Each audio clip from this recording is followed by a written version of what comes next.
2026 সালের এসএসসি দাখিল ও সমমান পরীক্ষায় উত্তীর্ণ শিক্ষার্থীদের নিয়ে পিপলস লক্ষ্মীপুর শিক্ষা ট্রাস্ট PLET এর উদ্যোগে কৃতি শিক্ষার্থী সংবর্ধনা অনুষ্ঠিত হয়েছে। শনিবার 15 আগস্ট সকাল 10টায় Lakshmipur residential school and college মিলনায়তনে এই সংবর্ধনা অনুষ্ঠানের আয়োজন করা হয়। অনুষ্ঠানে প্রায় 70 জন কৃতি শিক্ষার্থীকে সংবর্ধনা দেওয়া হয়। অনুষ্ঠানে প্রধান অতিথি হিসেবে উপস্থিত ছিলেন ঢাকা জজ কোর্টের এপিপি অ্যাডভোকেট মনির হোসেন সুমন। অনুষ্ঠানে সভাপতিত্ব করেন লক্ষ্মীপুর রেসিডেন্সিয়াল স্কুল অ্যান্ড কলেজের অধ্যক্ষ অধ্যাপক আব্দুল লতিফ। বিশেষ অতিথি হিসেবে উপস্থিত ছিলেন PLETর প্রধান সমন্বয়কারী মোহাম্মদ তারেক হোসেন।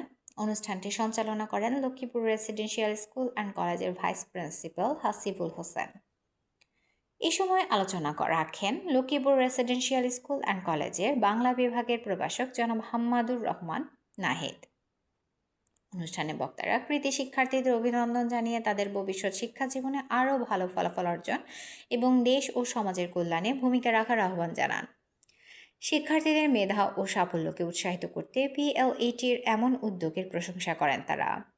অনুষ্ঠানে PLETর সংশ্লিষ্ট ব্যক্তিবর্গ, শিক্ষক, শিক্ষার্থী ও অভিভাবকরা উপস্থিত ছিলেন।